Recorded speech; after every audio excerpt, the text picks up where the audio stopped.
Back. We're just breezing through hour two here of a terrific Tuesday edition of Liquid Lunch on Biz TV. We're coming in as we do every day live, noon to 2 Eastern, from the Corona Bunker Studios in New York, as I refer to it these days, the rotting apple.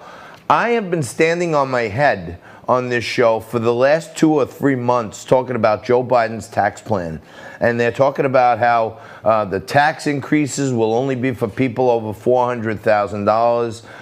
But in the same token, they're saying we're going to eliminate the Trump tax cuts. And then in the fine print, you see that there's a wealth tax. So the money that you've saved, your assets over the years that you've saved, there's a tax on that. They want to lower the minimum amount, the minimum threshold for the death tax. So they're going to take more money out of your pocket there. And the effects of what would happen to this country after the pandemic, including Joe Biden talking about a federal federal minimum wage of $15, could literally crush our capitalist free market society as we know it.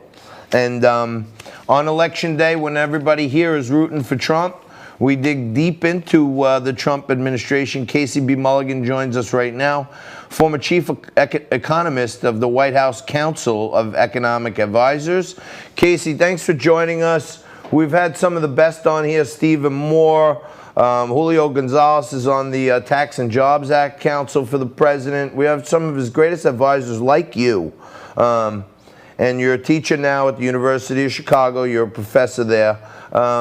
But for those people who are watching and they're still undecided or they're going out to vote, they're on the fence, can you lay out, I do it, but my show's more like opinion, from a real academic standpoint, can you lay out how dangerous his economic plan is to the future of our country? Yeah, his agenda is going to hit our economy really in three directions. One would be enough, but it's going to be three. One is, as you mentioned, new taxes, higher taxes on business. But there's also more penalty on working. He wants to expand Obamacare, which punishes work and success, encourages people to be laid off for longer periods of time, to retire early, to join the labor force later. All these kind of things will come from expanded Obamacare. So that's the second. And then the third, even if we didn't have less business and less work because of the first two things, he's going to make us less productive with what we have, with his energy plans. And it's going to require more people to produce the same energy. And those people have to come from other industries and other value-creating industries, whether it be travel or entertainment or universities like where I am. They have to go into energy because he wants us to do everything without fossil fuels. So, and then at the same time, they're talking about, tipping their hat to Bernie Sanders, the potential new Secretary of Labor, and coming out with this federal minimum wage of $15, which is so arbitrary because different cities and states have different, quality of life and cost of living, that they would just say $15 blanket the whole country is crazy. After the pandemic, a tax increase with an increase to the minimum wage, what do you think that would do to, 80% of the employees in America work for small businesses? What does this do to small businesses? Well, especially disadvantages small business, and that's part of the point. That's really the intention. I mean, one of the things that Biden's labor folks don't like about our economy is the small business. The small businesses are hard to unionize. They're hard to control. And they don't like that. They want to have more and more business under government control. They much prefer the big corporate model. Another thing, they don't really like the South that much. And minimum wage, it would be punishing to the South. That tends to be where people are moving all the time. They enjoy being in the South, and wages are somewhat lower as a result of that and better quality of life. And this is a way to kind of slow down the escape from New York, or the escape from Chicago, or the escape from Philadelphia that has been happening in our country over this century, really. I was talking over the weekend, some of my brothers and family and friends got together for an outdoor Halloween celebration I was talking to a pretty diverse group of voters, Democrats, Republicans, but working people probably make over $100,000 a year, and they were saying, John, if this Joe Biden gets in, it's not like we have to leave New York City or New York State. We may have to leave the country because we will have some of the most unfavorable tax codes and minimum wage codes. It's almost anti-competitive. Yeah, I mean, this is a problem. Actually, Obama acknowledged this problem. During the Obama years and the Bush years, a lot of our taxes were higher than the rest of the world, and we were losing businesses to other countries. And Obama said, this is enough. We have to come in line with the rest of the world. Now, he didn't pull the trigger and he didn't get it done. President Trump did. And then, of course, when President Trump makes it his idea, then it's considered a bad idea. But everyone understood we need to be consistent with the other countries around the world. And President Trump brought us there. And now Biden pledges to bring us right back. Yeah, I honestly think, the polls, we know the polls. I mean, you were inside the White House. You probably know as good as anyone that all these things are manipulated to kind of program the populace that Donald Trump is evil. But it sure feels like to me, there was a Gallup poll recently that said 56% of Americans think they're doing better now than 4 years ago. And that sounds like, Obama didn't even get to that at the end of his first term.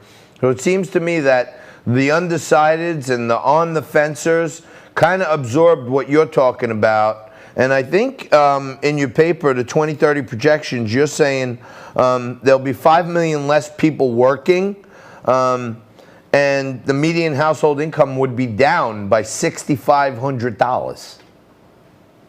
Yeah, that really comes from those three different directions, more or less.